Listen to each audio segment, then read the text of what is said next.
Good afternoon, ladies and gentlemen. May I request that we move towards the front so that we don't have huge gaps in our sitting. If you just move in front, please. The good thing about moving in front is that as we draw close to the evening, we begin to get a little bit more intimate than during the day. So if we just draw a bit closer, that would be very good. And I just want to welcome you back to this second part of our special day here in the Japan Special Room.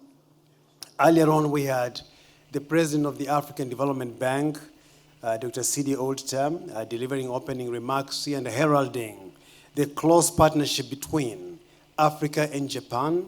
And we also heard how through the Enhanced Private Sector Assistance Program, EPSA, is transforming lives. And we had quite a number of innovative ideas that are already transforming lives in Africa. We had, of course, from Miyawaki, we had from Yamaguchi, we had from Furuta, there was Kaneko, we had from Muto and Tada here. They were taking us through the various things they're doing across Africa. And you look at those kind of innovations and you say there's a lot that's happening. And actually, if Tada is in the room, Tada, are you still in the room somewhere? The space shift technology, I was just thinking, because we have what we call Mission 300, connecting 300 million Africans to electricity by 2030, and using that satellite technology to look at how is Africa at the moment, in a year's time, are we going to see more lighting up? And then a year after that, and by 2030, could we now see a sea of lights across Africa? Maybe we'll speak to Tada after this. So ladies and gentlemen, let me welcome you to this afternoon session. We are going to have two panels, and we are going to be led through that by the Director of Private Sector Development Department, Aida Ngom. And before she comes, let me just say, we'll also have the Vice President in charge of private sector infrastructure and industrialization at the African Development Bank, Solomon Quainer. He'll be coming in later on, midway when we are done with the first panel, to give us some opening remarks. But without much ado, let me invite to the stage Aida Ngom. Please help me to invite her to the stage. And Aida is going to now invite the panel to begin to discuss this great topic about the global value chains. It's a big word, it's a big topic, but Aida is going to simplify all this for you. Thank you so much. Let's give a round of applause, please.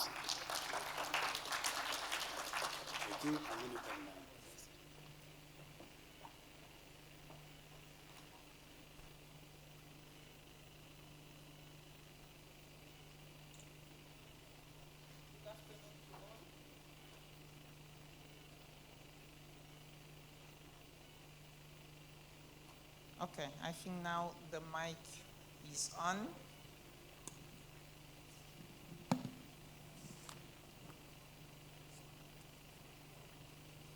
So, it is my great pleasure and honor to moderate this panel after the great panel we had earlier on. As said by Solomon, I'm the Director for Private Sector Development at the African Development Bank.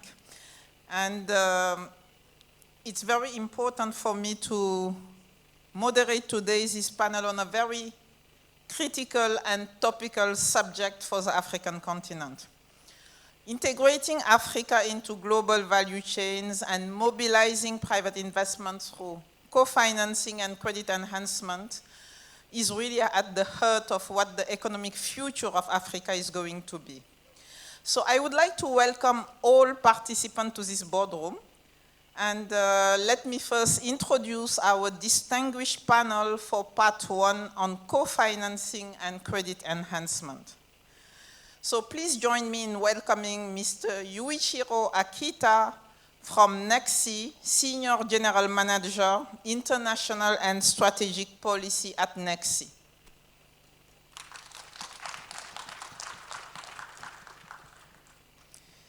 We also have today Ms. Raisa Belliard, Vice President, Africa Coverage and Blended Finance at Mitsubishi UFG. Welcome, Raisa.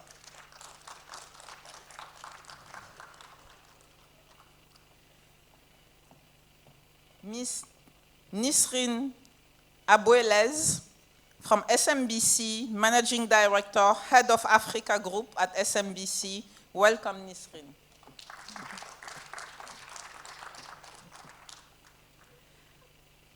And now my colleague, Mr. Ahmed Rashad Atout, Director, Financial Sector Development Department at the African Development Bank. Welcome, Ahmed. Great. So we will be having various presentations from our distinguished panelists. But before inviting them to stage, I will be asking them the question upon which the presentation will be focused on, so that we are more efficient and do not go through various rounds of questions. And then there will be a question applying to all panelists to get their insights of this very topical issue. So please let me invite Akita-san to tell us about credit insurance and how critical it is for risk mitigation, and how Nexi's insurance products accelerate Japanese investment in Africa's infrastructure and critical mineral sectors. What innovation or further improvements are needed to support Africa's participation in global value chain? So Akita-san, the floor is yours. You prefer to stay here. Great. Thank you very much. Thank you very much for inviting me for this interesting panel. So I'm working for Nexi and currently also working for Bearing Union. It's an association of our export credit industries. Now, the critical mineral is always, it's the very hot topic among the industry also. But how Nexi actually can contribute to this, the important the sector is based on our track record and also some sharing our products. Those are I'd like to first introduce. The Nexi actually basically providing the equity, the support through PRI, political risk insurance, as well as debt support. Basically, debt support is the co-financing for JBIC, for the tied financing. And untied financing is basically we can solely provide for to support Japanese businesses. Now, talking about the mining sector, 10 years ago, different region, or maybe in some region in Africa also, there was an issue about economic nationalism. The government tried to keep or intervene the existing foreign investments, and that was actually, we faced several difficult situations. But nowadays, when we talk about the critical mineral, we haven't heard much about that kind of concerns. More, in this African context, the governments through the yesterday's the various speeches are very positive. The reason I was thinking that why they are now focusing on that. Of course, the countries are interested in more the middle or downstream value chain business also, but it really requires not only just extraction, or mining itself, more necessarily infrastructure for the, to export or transport, railway, road, port, those are all important. So the size of critical mineral related investments so huge, enormous. So the Africa itself cannot solve those questions, definitely need the foreign partners. So that's why, rather than emphasizing on those type of economic nationalism, more open to foreign investment in this particular space. then the multi-billion dollars projects a lot. It would be very difficult to solve any one institution to deal with. So I think the gathering with the private bankers and the many ECAs, or DFIs, MDBs, all collaboration is definitely important. That's why this AIF platform is very workable to exchange those type of discussions. Now, the next thing in this field, of course, as I said, that through the investment insurance, for example, we supported the nickel project in Madagascar for a long time to support Japanese investors, and also the mining and the related transportation, Nakara corridor. Over 10 years ago, we worked, I think AFDB, NEXI, and JBIC all together worked. And the most recently, the port transaction, I think in the Namibia, Angola's Namibia port, or Socomar ports, those are we supported with JBIC under the tide financing. So I think if necessary, we are ready to support through our own products, PRI, Thai finance, and by the way, so that's Nakara corridor cases we are also supporting under the UNTIED facility. So all our products, actually, we can support them. But one of the challenges, of course, as I said, the size of the money is enormous, but at the same time, it's a really high-risk country. Of course, there is a discussion about risk perception issue, but the lenders, we can hear from them, but the lenders, maybe they hesitate to put a huge amount of money in African country. So that's why the NEXI's involvement would be very important to lessen their burden. So I think, but definitely, as I said, that not only NEXI can solve all those private players, bankers, investors issues, definitely need AFDB, other ECAs, other DFIs. So the collaboration, how we can collaboration to structure such an enormous size of businesses is maybe the very much important issue from now. I stop here. Thank you. Thank you very much, Akita-san. You've touched upon very important issues, emphasizing on the end-to-end approach, coming up with a whole range of products to address, as you said, the risk perception which could come from foreign investors. And you touched upon also the extremely important question about partnership and platforms in view of the size of the investment in this specific area of critical minerals, whereby we have to build an entire ecosystem beyond the industry itself. No, thank you so much for your insight. Now I will call upon Nisrin. And let me formulate my question. And here again, you can go through your presentation. I don't have one. So it's okay. So you will have my question at least. So Japanese banks have extensive experience in issuing bonds and trade finance in Africa.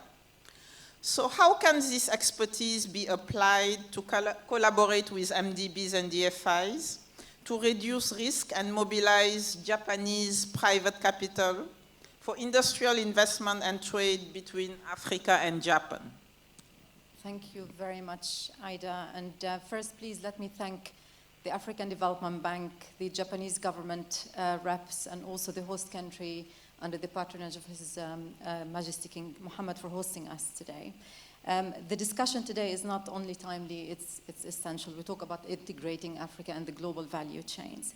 The continent holds some of the world's most strategic resources, and unlocking their full potential means moving beyond exporting raw materials. It means moving towards integrating value chain, and that requires infrastructure, financing, and strong partnerships. As you know, SMBC is a global bank with Japanese heritage. We are a mega Japanese bank, one of the top banks in the world, and we are, if we want to talk about league tables, we're in the top 4 in doing business in Africa today. So whilst we are a global bank, please allow me to frame my remarks in the context of Japan-Africa relationships. So in SMBC, we've been doing business in Africa for decades now, and our journey has always been about supporting sustainable growth, whether it be through trade finance, infrastructure finance, and industrial development. We have partnered with governments, multilateral development institutions, and private sector players to structure solutions that help African countries to capture more value locally. We mentioned TCAD earlier, and it's an example of Japan's continuous commitment to the continent. So today, the Japanese institution that you see here, be it NEXI, MUFG, or SMBC, we don't only bring capital, we can also bring technology, we bring expertise with us. So now, what has SMBC been doing? And to answer your question more directly, Ida. We are today pioneering mechanisms to mobilize Japanese and global capital for Africa. For example, we have recently structured and raised or arranged samurai bonds for sovereigns like Egypt, Cote d'Ivoire, and also MDBs like Afrexim. And these instruments, they enable African issuers to access cost-effective funding. You were talking about the pricing earlier, and also to diversify their funding sources. If we want to talk about quantum, and if we want to talk about mobilizing private sector money from Japan into Africa, when I look at what we have done as SMBC in the past 3 to 4 years alone, we mobilized about $3 billion from Japanese investors directly. This is not what SMBC has done, it's the Japanese investors' money, including retail investors. Retail investors in instruments issued by African bonds, and that's only in the last 3 to 4 years alone. If you add to that what SMBC has done or what it does directly with our counterparts in Africa, you will easily exceed $10 billion. So we, being a private sector bank, we are very committed also to the continent.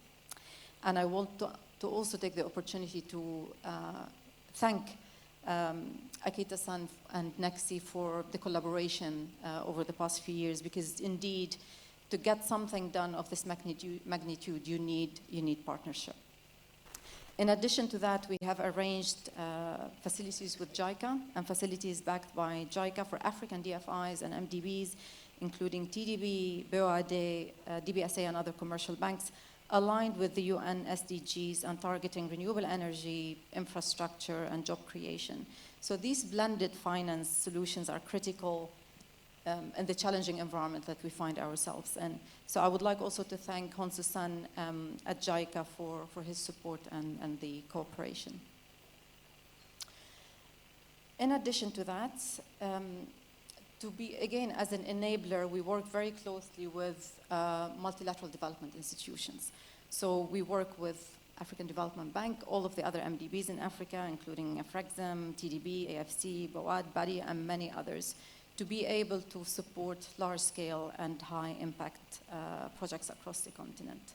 Indulge me just a couple of more minutes, because there are a couple of other areas I would like to highlight.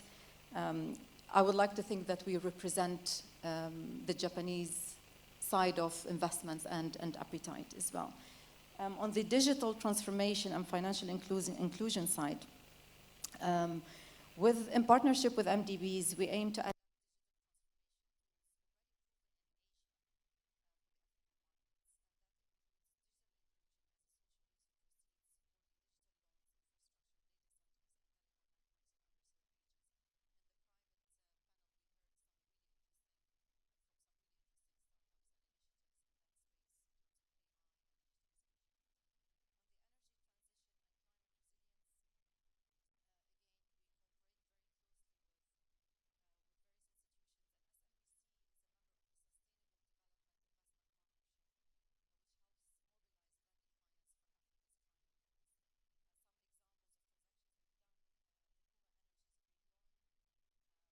Amanat 500 megawatt wind project in Egypt, and the 650 megawatt wind expansion in Gulf Suez in Egypt.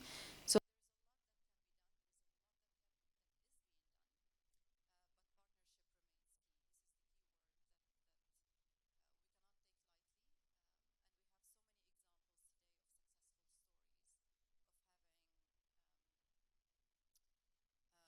projects being done in Africa with African multilaterals, international multilaterals, and also the private sector. I'll stop here. Thanks. Thank you very much, Nisreen. Partnership, partnership, partnership, collaboration, collaboration, collaboration. And I must say that when hearing this track record, I must say that you have been a precursor in terms of the financial architecture and how we can bring together the various stakeholders to make things happen. And also mobilize a private capital, which is really at the heart of what we've been discussing recently in view of the fiscal constraint we are seeing for our government. So this is extremely important. Thanks for this work. And yeah, let me call upon now my colleague Ahmed.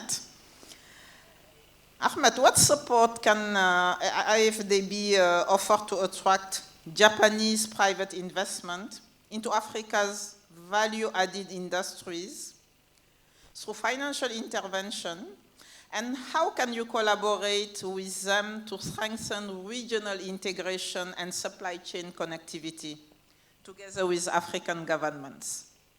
Thank you so much, Aida. And again, let me reiterate the African Development Bank appreciation and thanks to the government of Japan and the people of Japan for the usual support to the African Development Bank and the people in Africa. We have very impactful trust funds that the African Development Bank really funded by the Japanese government. One of them is the Fund for African Private Sector Development, what we call the FAPA. And we have been really leveraging this kind of collaboration at different fronts. And now we are taking our collaboration to a different frontier, and I think we have been in collaboration with MUFG, SMBC, and the different type of insurance from Japan to make sure that we are really promoting collaboration and joint support to our 54 African regional member countries. There is always a way to do business in Africa, and I think we are starting one of them by supporting one of our regional member countries to go to and tap into the samurai bond market. And as you know, start with one transaction, and then it goes to be a business as usual. So let me just, this is really to set the context.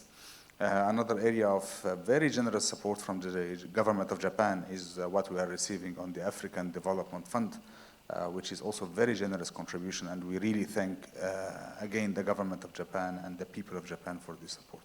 Now, let me dig deeper. I don't have a presentation. Even my notes are not related to this. So it's really to speak from my mind and my heart on this kind of burning topic, which is really how to deepen and widen financial markets in a way that can help private sector to tap into the untapped resources that Africa needs. We have a funding gaps of around 100 to 200 billion dollars of infrastructure gaps on yearly basis. So you can just do the math in your mind. This will not be sorted through commercial banks alone. This will not be sorted through DFIs alone. And this will not even be sorted through one type of conventional type of financing. And that's why at the African Development Bank, we have been pushing for different type of support across the spectrum. Our private sector developments, working with the regulators to make sure that the industrial manufacturers are being able to flourish. On the financial markets, we are really trying to deepen and widen it, promoting access to long-term local currency and foreign currency finance, and by deploying different type of innovative solutions. To be honest with you, we don't tap and go and say, for instance, we are going to support one area. We are actually doing it on upstream. So we make sure that funding is going, and I will take an example. In the last 3 to 4 years, and all our partners here may be aware of it, we have been closing around worth of $4 billion of sustainable linked loans and bonds through our partial credit guarantees. This has been moving really steadily. It has changed the way we do markets or we do business in the African markets. It has created a good track record for different type of borrowing. And here I'm talking about the Benin, the Cote d'Ivoire, the Egypt, the Togo, Benin, and so on. So those countries can, just to explain to you, it varies between the middle income and the middle and low income countries, which shows how we are deploying our ADB, or African Development Bank, and the African Development Fund, PCGs, in a proper way. We link this to what we call a sustainable framework, which answers your question really, Aida, on the infrastructure, how we are tapping, how we are channeling these resources in a sustainable and responsible way to the infrastructure in Africa. Because through this kind of frameworks, we make sure that the water and sanitation, schools, roads, hospitals are really being funded on a responsible, sustainable, bankable, and replicable way. And this is really the role of DFIs, and this is what we have set as a rule for the African Development Bank. Another way of what we are doing, again, to go for the real sector, we are actually anchoring now different type of bonds issued by local commercial banks in Africa to be able to tap into the untapped long-term local currency resources. We have anchored the net bank. It's not a secret. It's already online, anchored the bonds for Mauritius commercial banks, and so on and so forth. These resources are not being invested in treasury bills. Those resources are going to SMEs, youth, women, small-scale farmers, and so on and so forth. Last but not least, and I don't want to be long, Aida, is really that we are, and I'm repeating it because we can do transactions. Yesterday, I was on the same panel, and I was talking about that we have to leapfrog. I mean that we have to leap to jump into the problems. We have been talking for years, but it's time now to speak about what we are talking about. Bonds, asset-backed securities, mortgage-backed securities, responsible investments, sustainable finance. We have to do it. We spoke about it, but we have to do it, and we are doing it. But the point I want to make, to close with, Aida, is the enabling environment, the policy dialogue, and the policy reforms. If we can put billions and billions of dollars, and there is no rule of law, there is no regulatory framework, there is no strong policymakers at Central Bank, Ministry of Finance, and even at petroleum authorities, or even at the infrastructure roads and or road authorities, there will be no sustainable financing. So hand in hand with finance, we have to go and play on the policy, which we are also doing at the African Development Bank. Thank you, Aida. Thank you very much, Ahmed, and thanks for reminding how Japan Inc. has been supporting us in bringing major innovation to the market for the benefit of the population of Africa. So thank you for this. And thank you for highlighting the innovations we have been bringing to the market to bring really solutions to the issues which are emerging on the continent. And enabling an environment, obviously, it's very important to attract investors, including Japanese investors, and this is something we are working very hard to make sure that you find a conducive environment when landing to the continent. Now I'm going to move to a question, same question to all panelists, and we'll try to answer it very shortly, if we can go through it in 1 or 2 minutes max. How can Japanese and African financial institutions and other stakeholders collaborate more effectively to strengthen co-financing and credit enhancement? I think most of you touched upon it during your initial speech, but it would be good to have your perspective on this question. So, Akita-san. So partnership, collaboration is a key, but the practice, how to do it, it's really important for us to understand the constraints of each agent. Like I understood what is the requirements of MDBs, but also what is the constraints for ECA with banks. So I think sometimes we have to change the way of working. We cannot actually take the ready-made meal. someone who actually prepared. We have to work together to match with our own needs and constraints. So that's the point. It could be very important in the space of the blended financing. Thank you. Yes, thank you, Aida. I'll be very brief and echoing everything that Akita-san just mentioned. I think that in addition, early engagement is something I believe we should work on to ensure joint structuring. I think that this is something that sometimes affect the process and I mean both on the investor side but also on the borrower side and on the lender side. So definitely something that I would point out. Thank you.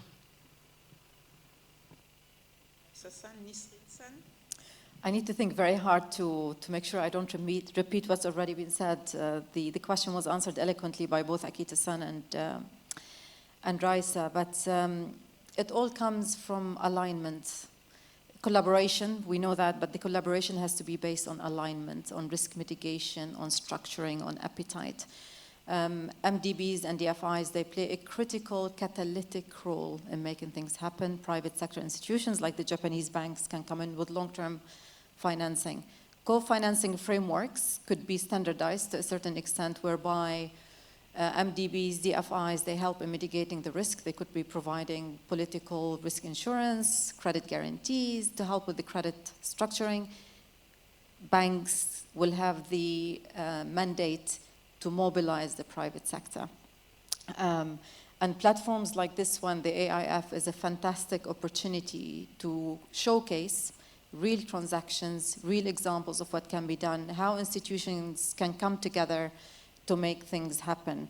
And another thing that, you know, today we are seeing so many innovative structures, and thanks to AFDB for playing a critical role in driving the success of executing very long-term, large-scale, strategic transactions that enable banks like ours to come in. But there is room to shout loud about the success stories that we are seeing in Africa. Let's talk about the things that are being done, that can be done. It's not all about the risk or the perception of risk, because the opportunities are enormous. The structures exist, liquidity exists, and transactions are being done when we have this collaboration between the private and the public sector. Thanks. Very much. Ahmed-san? No, thank you, Aida. Three terms is scale, impact, and definitely collaboration. Scale in anything we are doing. As I said, we cannot keep talking about what we want to do. We have to start doing it. Even we will lose, maybe, but eventually we'll win. And I think we have to leapfrog together to solutions. Impact in everything we are doing, and that's why I refer to the sustainability frameworks and in all cases, the borrowing frameworks.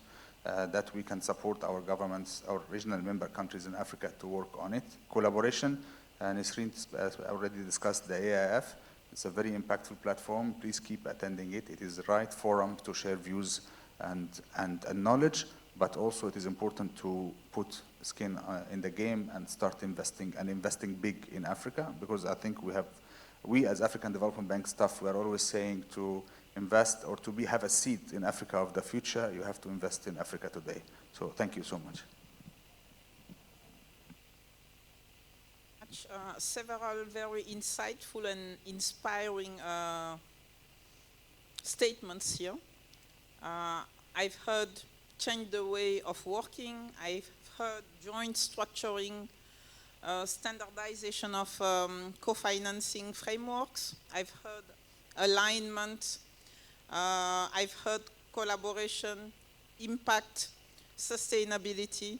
So all these are great ideas for us to follow up as and when we progress on the various transactions. And thank Nisreen for pointing out the value addition of AIF, bringing real deals to the market and trying jointly to find structures that works and bring the solution that we can deploy on those projects.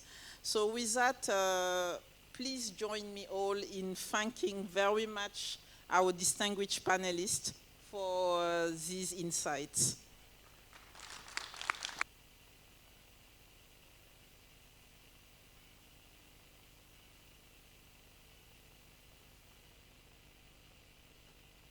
part to this session, but before that,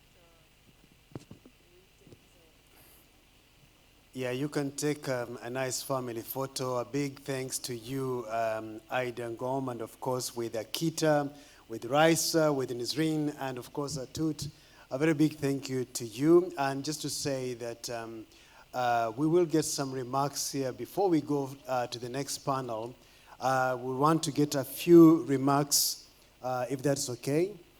This is from, once again, Mr. Minoru Hasegawa, Director for Policy Coordination, Multilateral Development Banks Division, International Bureau, Ministry of Finance.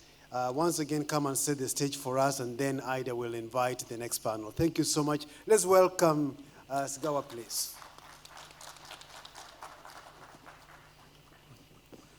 Thank you very much again. And thank you for all the distinguished panelists in the part one and all the colleagues from Japanese companies here today.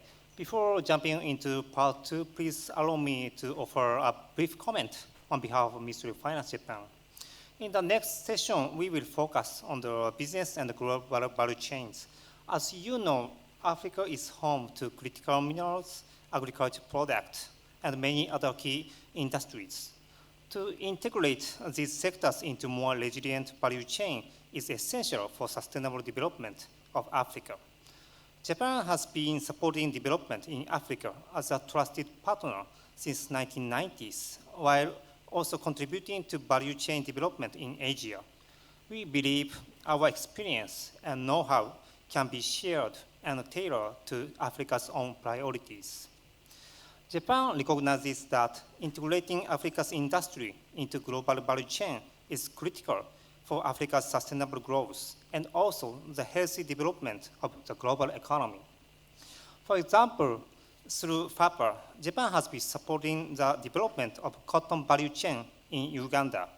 In addition to that, through another Japanese trust fund named PHRDG, we are preparing to deepen the collaboration between the University of Pretoria and the University of Tokyo in order to bring Japanese agriculture technology into Africa and increase added value across the sector.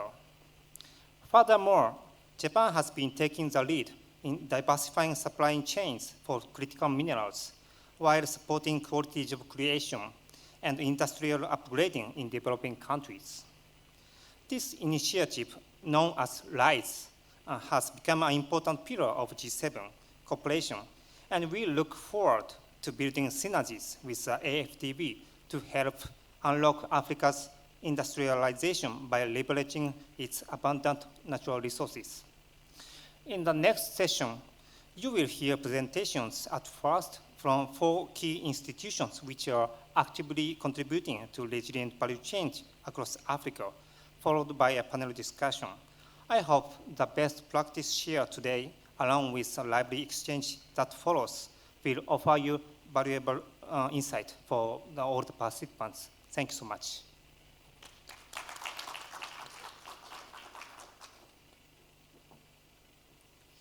Mr. Hasegawa, arigatou gozaimasu. So we will move into the next panel. I'll hand over to Ida. Then after that, we will have some remarks from Yasuo Takemura, who is the head Global Business Investment Support Office, and that is the Cabinet Secretary in Japan, so he's preparing himself.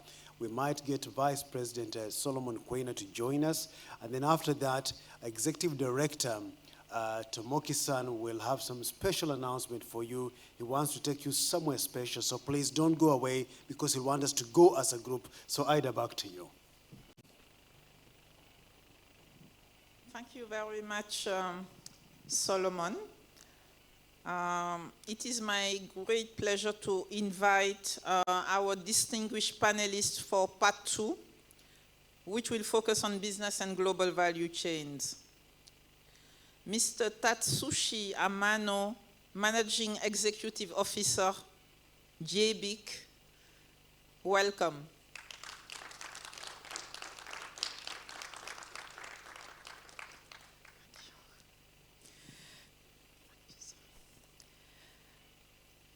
Dr. Soichi Suzuki, Senior Director at Join, welcome to you.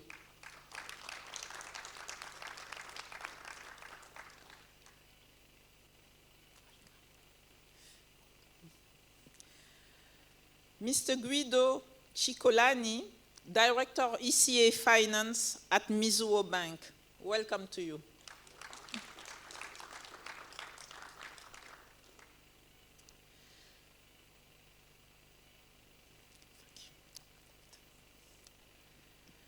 And finally, Mr. Akira Sato, Ant Capital founder and CIO at Ant Capital. Welcome to you.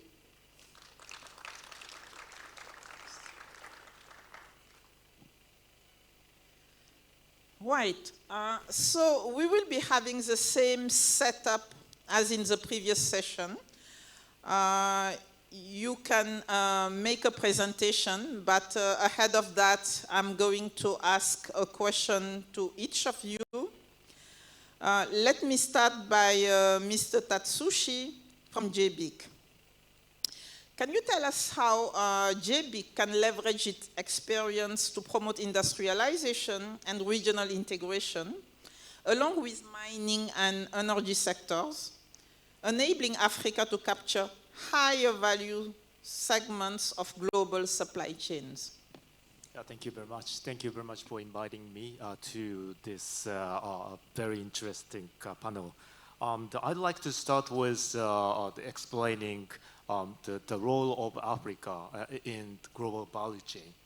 Do you know the share of the Africa's export in the global trade? This is disproportionately small. The share of the Africa's export in global trade is somewhere around 2 to 3%, and it has been constant for the past 10 years. It's not growing. And if you think about ASEAN's export level within the global trade, it's somewhere around 8 to 9%. And another characteristics of the Africa's integration into the global value chain is probably I can say it is the forward integration, which means that Africa that provides input to the downstream sectors. But probably ASEAN's the integration into the global value chain is more backward integration, which means they are basically providing manufactured goods. And so that is the key contrast and key characteristics of the Africa's integration into the global value chain.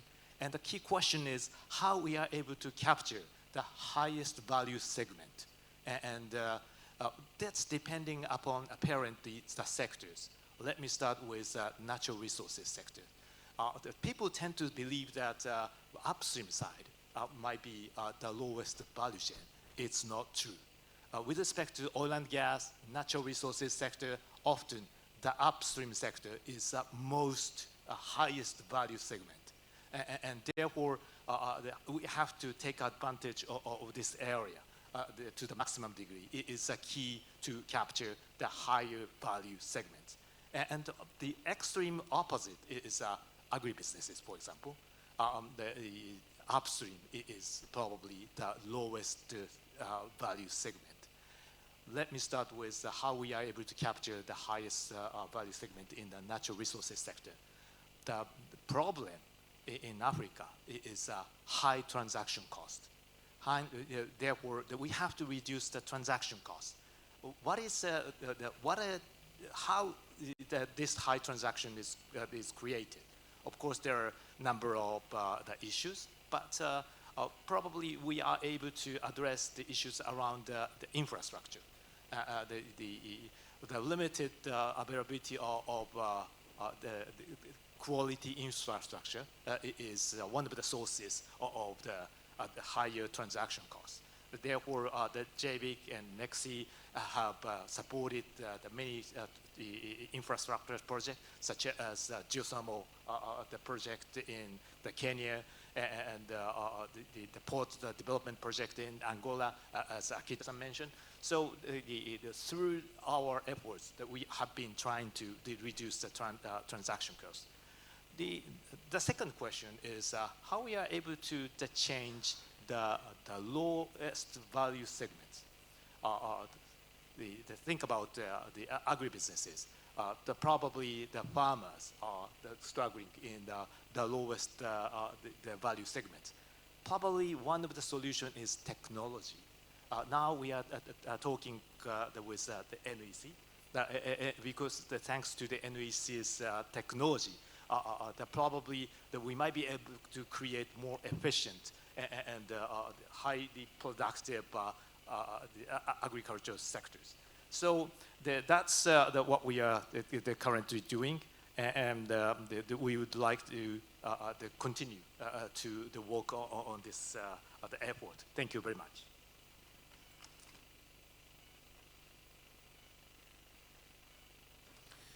Thank you very much, Tatsushi-san, for reminding us, I would say, some key facts here. 2-3% over the past 10 years, it's not moving, and bringing us very pragmatic solutions as to how, what could be a game changer to capture highest value segment, including through technology. Very insightful. Thank you so much.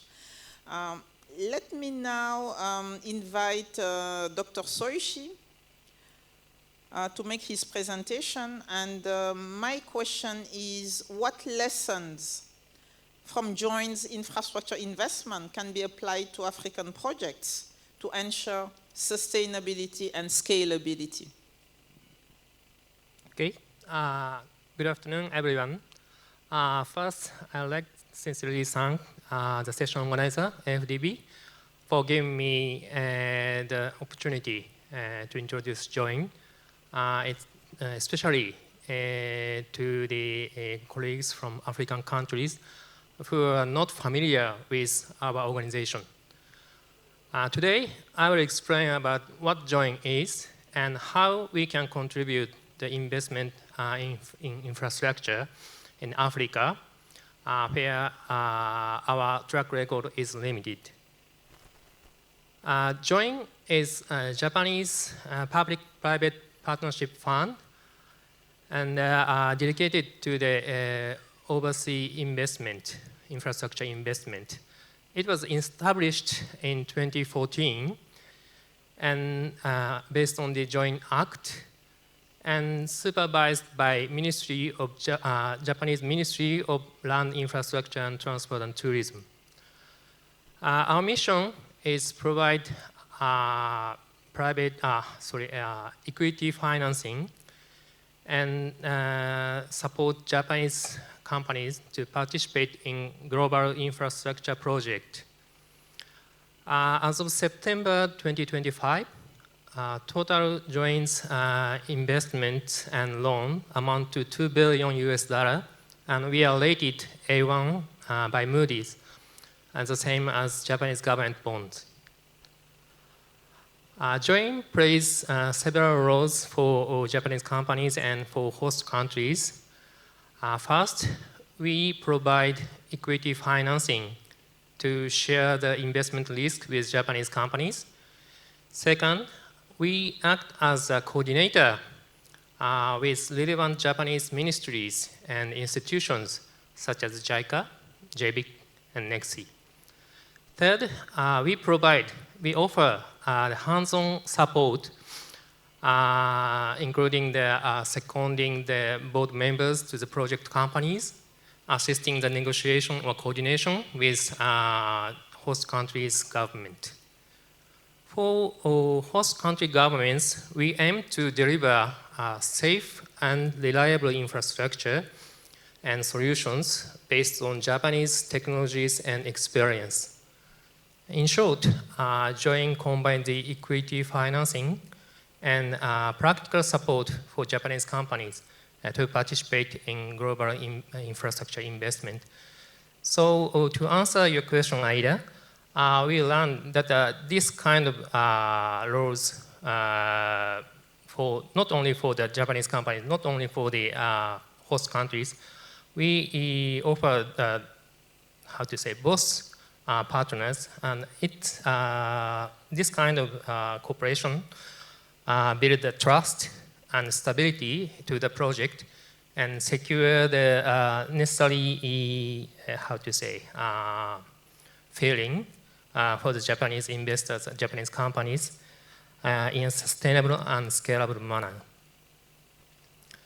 And join invest in urban development projects and transportation projects such as logistics, toll roads, ports, ships, aviation, high-speed rail systems, and also urban transport systems. Joint's investment covers both greenfield projects and brownfield projects in emerging countries and developed countries alike.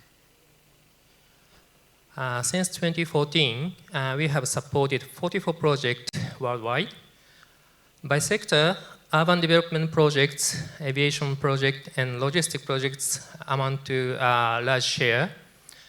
And geographically, Southeast Asia represents the highest number of projects, reflecting the strong engagement by Japanese companies in that region.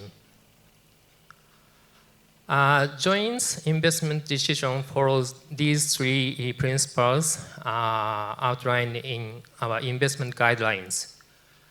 Political significance, utilizing Japanese technologies and experience, supporting Japanese companies to participation in overseas market, and aligning with Japanese diplomatic policies.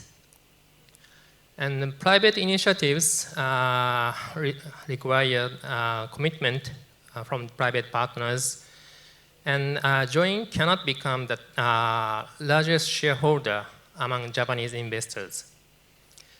And for economic sustainability, involves ensuring the appropriate management structure in the project company, forecasting long-term earnings, and also arranging clear exit strategies in advance. Due to time constraints, I'm not go into further, but our information of the investment cases are available on our website. For example, we have supported urban development project in Indonesia, and a cold chain logistics project in Malaysia, international airport development project in Palau, and it's a unique mega container ship charter project in Liberia. Further information, please visit our official website. And I hope this presentation have given you a clear understanding what Joint is and how we can contribute the investment in Africa with private capital. Thank you for your kind attention.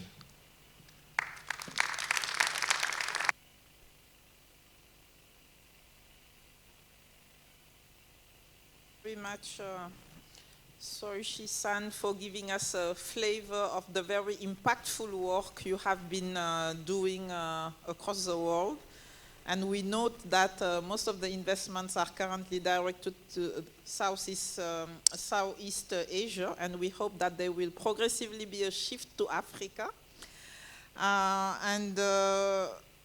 It's really insightful to understand how you leverage the Japanese technology and industry to have this impact on the ground and support not only Japanese companies but also host countries. So this gives us some incentive to go deeper into your website and understand how we can leverage your work and further collaborate. Thank you so much. Let me now move to Akira-san. My question is about the sectors and the kind of Japanese technologies and capital can bring to promote industrialization in Africa. And how can strategic partnerships enhance returns and foster Africa's integration into global value chains? Okay, thanks, Ida. So after introducing and capital to you, I will answer to your question. So I'm honored to introduce and capital to you in this session. And Capital was established in 2023, having large cap Japanese corporations as shareholders with the support of Keizai Doyukai, which is one of the biggest Japanese economic leadership association, which had more than 1,600 individual members who belong to more than 1,000 big corporates. And Capital has established 4 Mauritian vehicles and opened bank accounts at Standard Bank in Mauritius. And Mauritius is recognized as a leading financial center in Africa. So having successfully completed required regulatory process, and Capital is well positioned to demonstrate its credibility as a reliable investment manager in Africa. So our fund adopts a combined investment strategy encompassing fund of funds investments in venture capitals and direct investments in venture companies. This combined investment strategy enables Japanese corporations, our LPs, specifically Japanese corporations, to expand their reach and enable to have attractive opportunities and innovative ideas in the local markets. As an impact investor, we are committed to measuring the positive impact generated through our impact. At the same time, we remain focused on achieving market-led financial returns. Since our inception, we've engaged in dialogues with Japanese corporations to exchange ideas for expanding into the African market. The primary purposes of their investment in Under Capital are as follows: gaining local insights, identifying relevant opportunities, deepening their understanding of impact measurement, and seconding their talent to Under Capital. Several LPs are so eager to collaborate, turning the shared ideas into practical initiatives with their peers. We believe that for corporations with limited footprints in Africa, making an LP investment in venture capital might be the efficient and effective first step in terms of both time and costs compared to pursuing full organic growth or relying entirely on external experts. Our LPs expect that with our network and our proven track record in M&A transactions and exits to Japanese corporations, and Capital will be trusted partner helping them to achieve their goals. So far, I've elaborated on perspectives from Japanese players, but at the same time, African players also have expectations of Under Capital. The exit of investee companies and currency devaluation are 2 of the most frequently discussed issues regarding investments in Africa. Historically, only a limited number of African venture capital have structured their cap tables mainly with corporate investors. Our idea is to connect African venture companies to Japanese corporations. Such an approach will help African venture companies to grow rapidly and sustainably, enable Japanese corporations to tap into the African market, and allow African venture capitals to exit their portfolios. Right. So in August this year, just prior to the ticket 9, we successfully conducted our pre-closing of $25 million, welcoming 7 large cap Japanese corporations. Following the closing, we aim to attract additional players, including DFIs and additional Japanese players, with the goal of raising $100 million by the final closing next year. The name of Under Capital Inc. originates from the belief that overcoming challenges, hardships, and launching new initiatives require partnerships with diverse types of stakeholders. We've dedicated the past 8 years to building a full-fledged impact investment platform for emerging markets, building and establishing Africa-focused investment firm over the past 4 years. Our journey continues, and we look forward to welcoming additional allies to join us under the banner of AND. And when it comes to answer to Ida's question, I think the attractive, interesting sector is, I would say, the IT sector, especially system integration solution applicable across multiple industries, offers substantial growth potential. These technologies enable companies to scale more efficiently while fostering seamless collaboration with both local and international players. As integration capabilities improve, global corporates may be more inclined to pursue strategic or capital alliances with African businesses. For instance, middle back office functions such as accounting, credit, scoring, and KYC verification can be significantly streamlined through our in-house system integration. Yep. Thank you.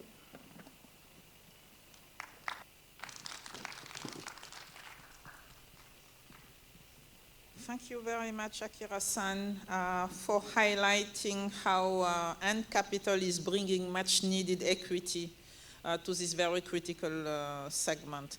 And you've also touched upon the issue of currency devaluation, which as a system we certainly need to find most optimal solution to further attract investors. Thank you very much.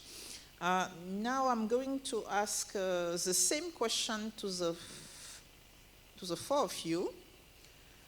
And we will here again take 1 to 2 minutes to address this question. What are the key bottlenecks from your perspective preventing Africa from adding greater value within global value chains? What practical solutions can help overcome these challenges and create a better future for Africa? Here again, you have touched upon it, but it would be good to have your final word on that. Thank you very much.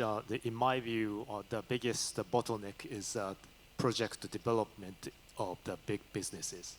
In my view, in order to industrialize, in order to create a greater value in the global value chain, we need big businesses in Africa.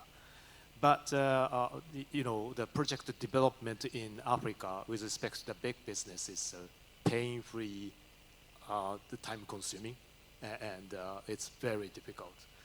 In that perspective, I believe that Africa 50's role in the project development and African Finance Corporation and Afrexim Bank, they are all working on the project development activities. And probably we have to collaborate more with those institutions in order to take advantage of their expertise in the project development phase. Without having such collaboration, the small projects with small businesses will end up as an example or anecdotal example, will not change the entire landscape. That's my view. Thank you. Thank you very much. You can. One of the key bottlenecks is the lack of trust in the stability and predictability in African countries, I think. The solution is the building trust through a series of smaller but well-structured projects that deliver results with continuous improvement of regulations and operation environments for global private capitals. Thank you.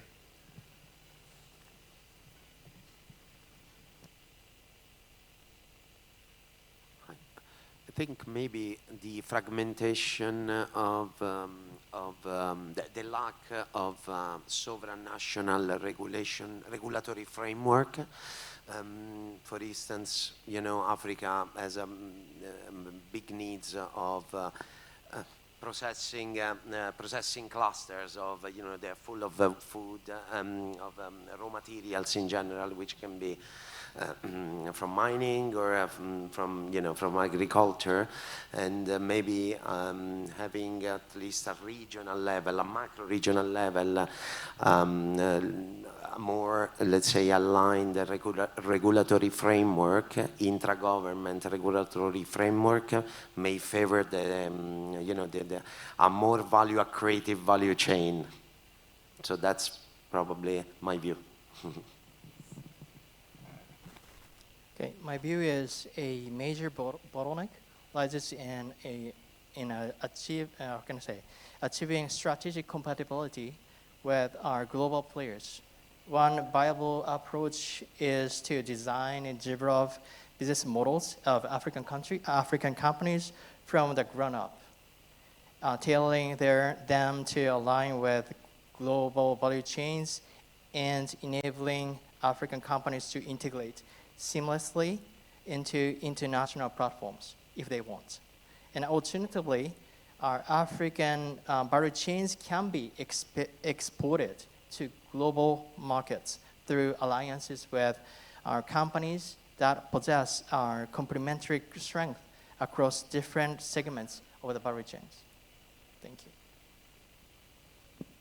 Thank you very much for this very useful advice, ranging from project development, ending the regulatory fragmentation, building the trust for investors, and having compatibility with global value chains. It is very insightful. Thank you so much, and please join me in thanking our distinguished panelists.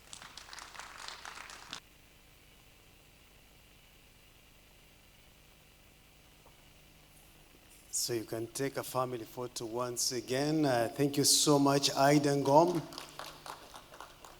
She's done a sterling job, of course, with a very powerful panel here. We were hearing, of course, Amano-san telling us just the percentage in terms of Africa's share of the global value chain. We are stuck at 2 to 3%, and it's been like that for a long period of time. And of course, benefiting from the insights of Suzuki-san, that has been absolutely insightful. Thank you so much, and Chikolani, thank you so much for your contribution. And Kira Sato-san, thank you so much again for your contribution. So as they take their seats, ladies and gentlemen, we are privileged to have the bank's Vice President for Private Sector Infrastructure and Industrialization. He's a namesake. And I know I had announced earlier that he was going to come, but I think when he was looking at the agenda, he was seeing Solomon, and he thought, it's me. So it's until we went to convince him and say, actually, it's you, Vice President, and not me, Solomon, that he has come now to be with us, to share with us some of your remarks. Vice President Solomon Quaino, please. A big hand for him.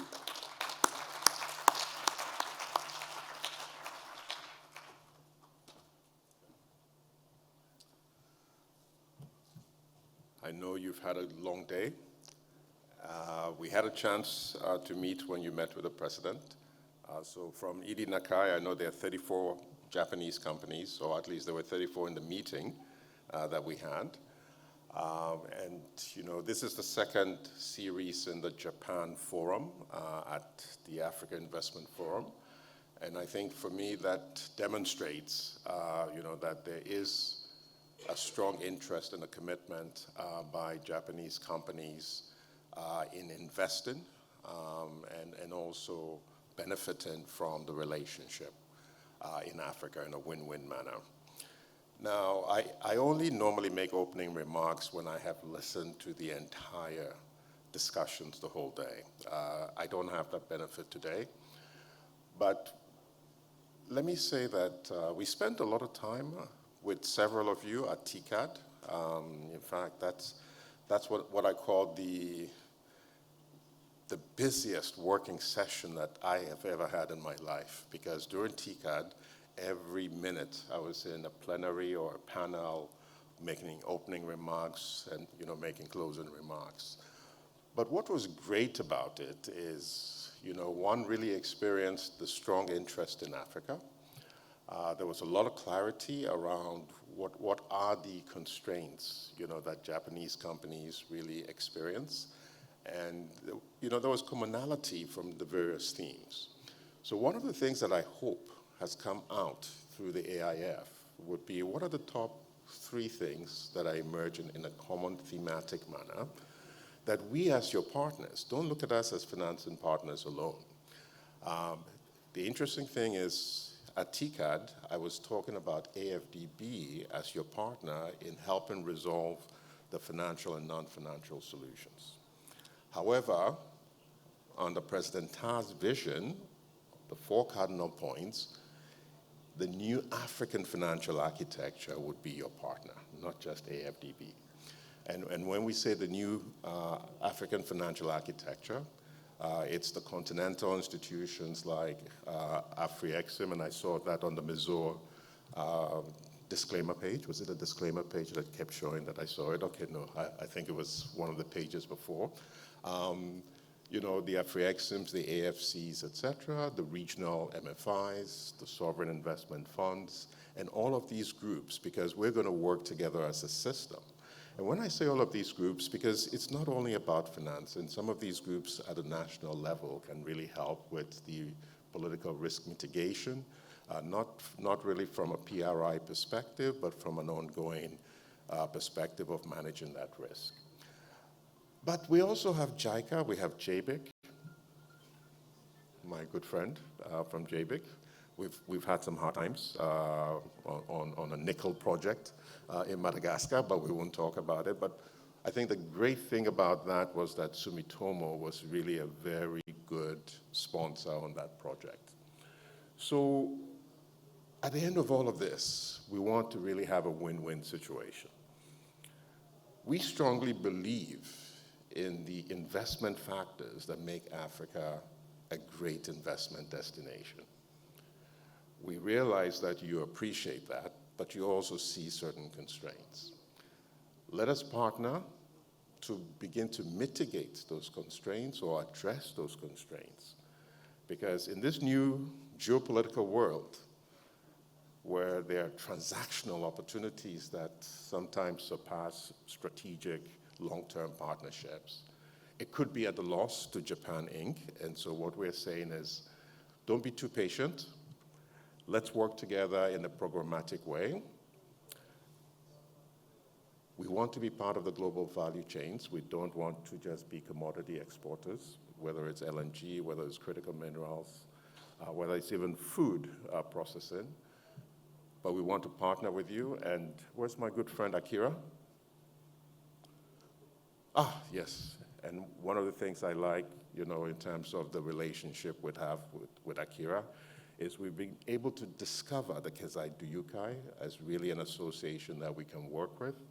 And so the interesting thing is, I always thought about Japanese companies in terms of big corporations, and that's where we would work, especially when they invest in Olam, ETG, and others. But with with Ant Capital, we're beginning to actually look at small companies, early stage companies, to really invest at the venture capital level. And, there's also Verot Keppel and the others. And so this is really a new dimension as well, which is very important for our youth demographic. So let me just end by saying, we're here to partner with you. It's no longer just AFDB. It's really the whole new the African financial architecture. The partnership is not about financing alone, because a lot of Japanese companies don't necessarily need financing. And it was great to learn about Join. I never knew about Join until today. So JBIC, JICA, Join, let us partner because you're similar to us, and let us really find the best way to support Japanese companies, joint venturing with African companies, so we have a win-win situation. Thank you.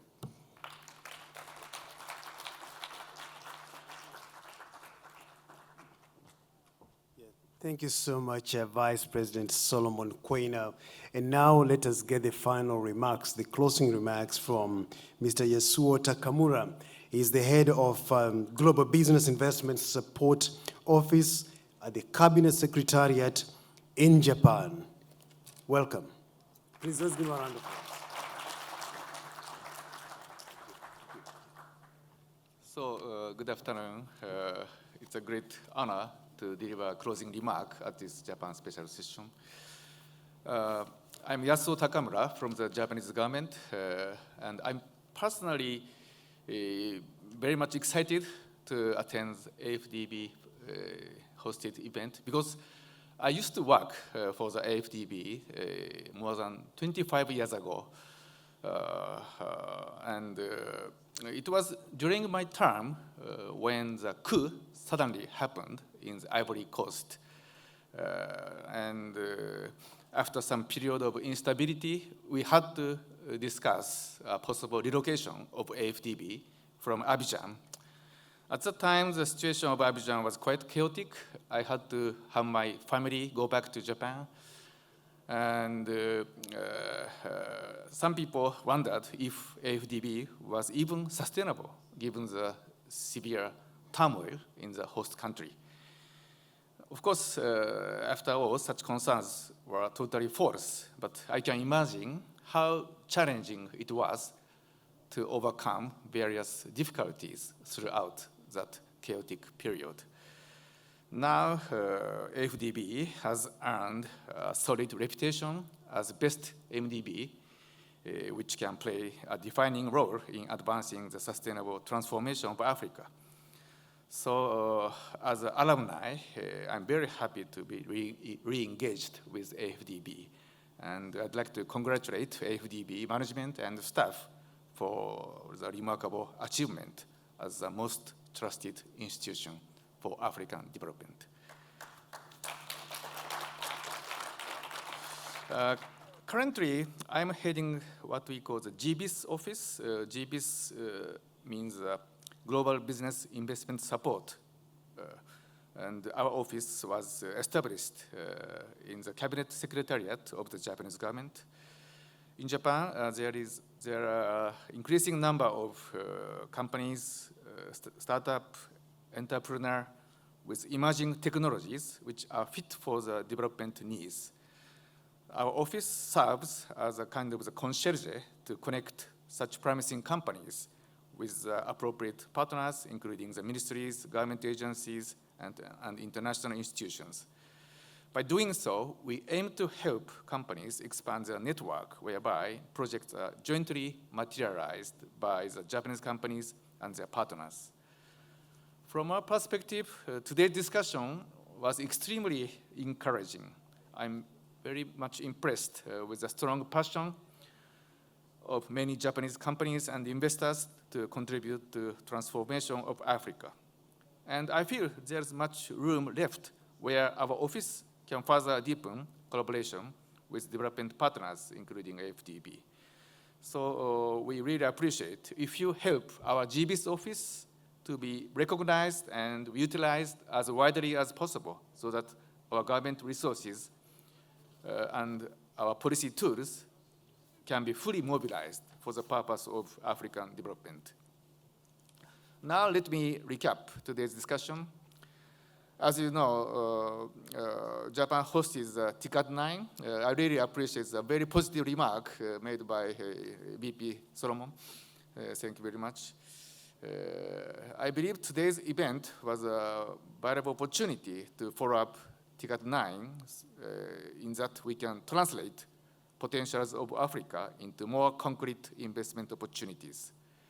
Building on the momentum of the TICAD 9, in this side event, we explored under Session 1 how the EPSA, Enhanced Private Sector Assistance Initiative, including FAPA, the Fund for African Private Sector Assistance, can help bridge the financing gap in Africa's private sector.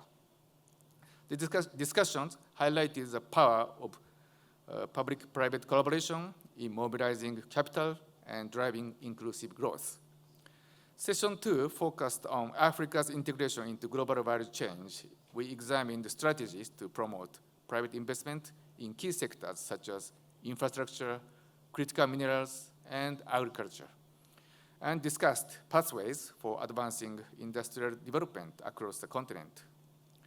Throughout these sessions, we learned some successful private sector projects as case studies and how the technical assistance grants and public financing can unlock significant commercial investment.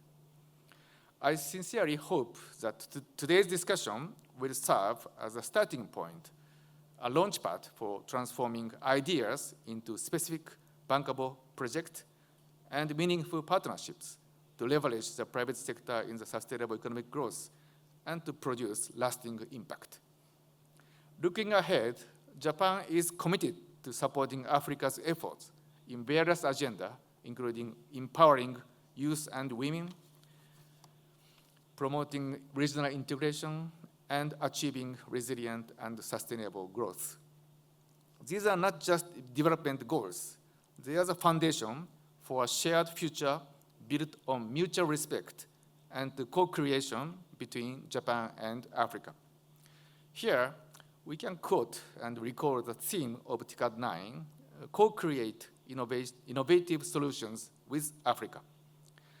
Today's session has reaffirmed our shared commitment to unlocking Africa's vast potential through concrete action and partnerships. Guided by the core principles of the TICAD process, that is ownership by Africa and partnership with the international community, we will continue to work alongside African nations on their journey toward sustainable development. Let us continue to strengthen our collaboration and work hand in hand to realize a brighter, more prosperous future for Africa and Japan. Thank you very much.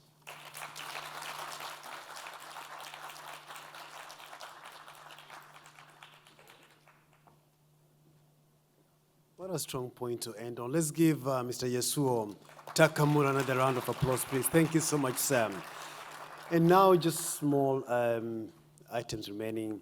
One is I will call upon the Executive Director for Japan, Saudi Arabia, Austria, Argentina, and Brazil. He'll come and tell us what we're going to do next. That is Idi Nakai.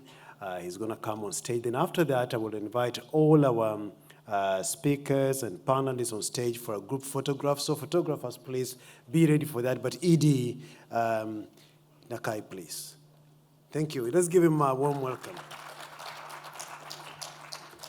And thank you, Solomon, and actually to Solomon, thank you very much. And I'm just here to announce one thing. So thanks to the government of Japan, Minister of Finance, and so we are delighted to host the cocktail, networking cocktail after this session. So the venue is at the building, in the gallery at the main hotel building. So this is open for everyone, and one of the agenda of the African Development Bank is Feed Africa. So now the purpose supports Feed AIF.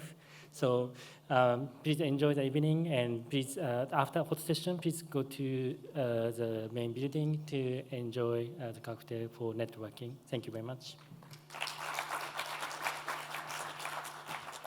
Right, the photographer is ready. Let me call all our guests. Yes, Shikolani-san, Nizreen, and Raisa.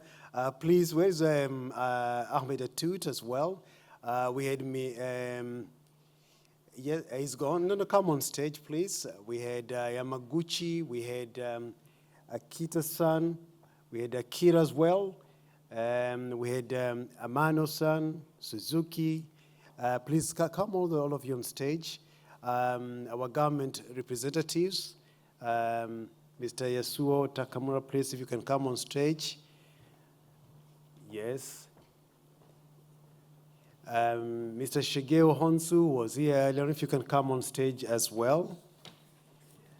Mr. Minoru Hasegawa, please.